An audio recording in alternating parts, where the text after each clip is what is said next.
وَسَارِعُوا إِلَىٰ مَغْفِرَةٍ مِّن رَّبِّكُمْ وَجَنَّةٍ صدق اللہ العظیم۔ اللہ نے ارشاد فرمایا ہے کہ اللہ کی جنت اور مغفرت کی طرف جلدی سے لپکو، وَسَارِعُوا۔ تو ہمارے یہ تمام مقاصد جو ہیں اس مین مقصد کے تحت ہیں۔ اور جنت کب حاصل ہوتی ہے؟ جب اللہ کی طرف سے مغفرت کا پروانہ ملتا ہے۔ اور اللہ نے فرمایا وَرِضْوَانٌ مِّنَ اللَّهِ اکبر، اور جنت سے بھی بڑی چیز رضا الہی ہے، اس کا راضی ہو جانا ہے۔ اور رضا الہی کا رزلٹ کیا ہے؟ وہ دیدار الہی ہے، کہ جب اہل جنت کو دیدار الہی کرایا جائے گا تو وہ جنت کی تمام خوبصورت اور مزیدار لذیذ سب نعمتوں کو بھول جائیں گے اور صرف اللہ ہی کے دیدار میں محو ہو جائیں گے۔ تو وہ ہماری آخری منزل ہے۔ اس بات کو ہر مسلمان نے پیش نظر رکھا ہوا ہے، اسی لیے ہم اکٹھے ہوئے ہیں۔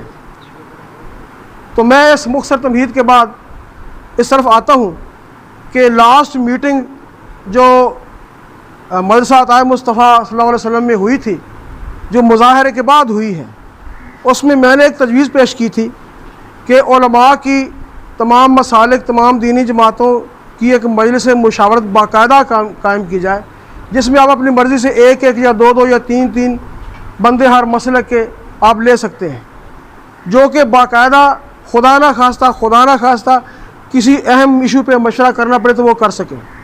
پھر ایک بات بڑی اہم آج آئی ہے جو یہاں پہ کی گئی ہے، وہ یہ کہ اس اتحاد کے مقاصد کیا ہیں۔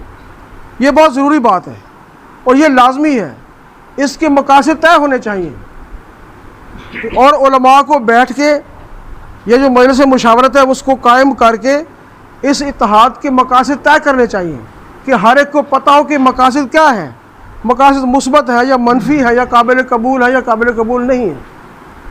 تو ان مقاصد کے تحت جو لوگ بھی علماء کے ساتھ آئیں گے ان کو پتہ ہوگا کہ ہم اس مقصد کے ساتھ، اس اتحاد کے ساتھ چل رہے ہیں۔ اور اس سے اگلی بات یہ ہے کہ دیکھ کے ایمان بڑا تازہ ہوا ہے کہ آج اہل حدیثوں کی مسجد ہے اور یہاں سب حضرات جمع ہیں۔ یہ ایک محیر العقول واقعہ ہے، ایک نیا واقعہ ہے گگو منڈی کی اس تاریخ میں۔ پہلے بھی اگرچہ میٹنگز ہوتی رہی ہیں لیکن طویل عرصہ گزر گیا تھا، میں نے یہ دیکھا کہ 2002 کے بعد کوئی ایسی میٹنگ نہیں ہوئی۔ تو یہ جب اجتماع ہوا ہے تو اس پہ اللہ کی رحمت ہے، اس پہ سرکار دو عالم صلی اللہ علیہ وسلم کی جو دعا ہے وہ ہمارے ساتھ شامل ہے۔ تو ہم سب کو اس اتحاد کو برقرار رکھنا چاہیے، اس کے مقاصد طے کر لینے چاہیے اور لوگوں کو یہ پیغام دیں، جیسے ہم سب اکٹھے یہاں پہ ہوئے ہیں تو لوگوں کو پیغام ملا ہے۔ اور آخری بات کر کے اجازت چاہوں گا کہ وہ یہ ہے کہ بنیادی طور پر ہمارے اندر کوئی اختلاف نہیں۔ مجھے یہ بتائیں کہ اللہ کی وحدانیت سے کسی کو اختلاف ہے؟ کسی بریلوی کو، کسی شیعہ کو، کسی دیوبندی کو کوئی اختلاف نہیں۔ کیا عشق رسالت سے، ناموس رسالت سے کسی کو اختلاف ہے؟